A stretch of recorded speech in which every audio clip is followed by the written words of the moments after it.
ಇವತ್ತಿನ ದಿನ ಕರ್ನಾಟಕ ರಾಜ್ಯದಲ್ಲಿ ಕಬ್ಬು ಬಿಲ್ಲಿಗಾಗಿ ಅನೇಕ ನಾವು ರೈತರು ತಮ್ಮ ಪ್ರಾಣವನ್ನು ಕಳ್ಕೊಳ್ಳುವಂಥ ಒಂದು ವ್ಯವಸ್ಥೆಯನ್ನು ಮಾಡ್ತಾ ಇದ್ದಾರೆ. ಯಾಕಂತಂದ್ರೆ ಅರ್ಧ ಬಿಲ್ ಕೊಡೋದು, ಅರ್ಧ ಬಿಲ್ ಹಂಗೆ ಏನೋ ಒಂದು ಹರಕೆ ಸುದ್ದಿ ಹೇಳ್ಕೊಂತ ನಮ್ಮ ರೈತರನ್ನ ಮುಂದೂಡ್ತಾ ಇದ್ದಾರೆ ಬಿಲ್. ಈಗ ಅನೇಕ ನಮ್ಮ ರಾಜ್ಯಾಧ್ಯಕ್ಷರ ಮಾಂತೇಶ್ ಸರ್ ಅವರು ಹೇಳಿದ ಪ್ರಕಾರ ಮುಂದೂಡ್ಕೊತ ಹೊಂಟಾರ. ಹೀಗಾಗಿ ರೈತರ ಆತ್ಮಹತ್ಯೆ ಮಾಡಿಕೊಳ್ಳುವಂಥ ಒಂದು ವ್ಯವಸ್ಥೆಗೆ ಬಂದೇವು ನಾವು. ಯಾಕಂದ್ರೆ ಈಗ ಸಕಲಾದ ಒಂದು ವ್ಯವಸ್ಥೆ ಕಬ್ಬು ಕಳಿಸಿ 4 ತಿಂಗಳಾದರೂ ಇವತ್ತು ಯಾವುದೂ ಬಿಲ್ ಕೊಡುವಂಥ ವ್ಯವಸ್ಥೆ ಮಾಡ್ತಾ ಇಲ್ಲ. ಇದೇ ರೀತಿ ಅವ್ರು ಮುಂದುವರೆದ್ರೆ ಕಾನೂನಿನ ಪ್ರಕಾರ 14 ದಿವಸದೊಳಗೆ ಅವ್ರು ಕೊಡುವಂಥ ವ್ಯವಸ್ಥೆ ಯಾವ ಫ್ಯಾಕ್ಟ್ರಿ ಅವರು ಮಾಡ್ಕೊಂಡು ಬಂದಿಲ್ಲ. ಆ ಕಾರಣದಿಂದ ಅವರು ಏನಾರ ಎಚ್ಚೆತ್ತುಕೊಂಡು ಸರ್ಕಾರ ಇರ್ಬೋದು, ಅಧಿಕಾರಿಗಳಿರ್ಬೋದು, ಫ್ಯಾಕ್ಟ್ರಿ ಮಾಲೀಕರು ಇರ್ಬೋದು, ಈ ರೈತರ ಒಂದು ವ್ಯವಸ್ಥೆಗೆ ಅವರು ಎಚ್ಚೆತ್ತುಕೊಳ್ಳದೆ ಹೋದ್ರೆ ಮುಂದಿನ ದಿನಮಾನದೊಳಗೆ ನಾವು ಉಗ್ರ ಹೋರಾಟವನ್ನು ಮಾಡಿ ನಾವು ಏನು ನ್ಯಾಯ ಸಿಗುವವರೆಗೂ ಹೋರಾಟ ಮಾಡುವಂಥ ವ್ಯವಸ್ಥೆಯನ್ನು ಈ ಬೆಳಗಾವಿದೊಳಗೆ ಮಾಡ್ತೀವಿ.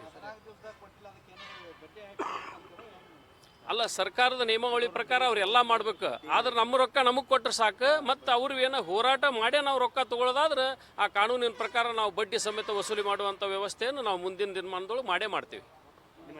ಮುದುಕಣ್ಣ ಕಂಕೊಳ್ಳಿ.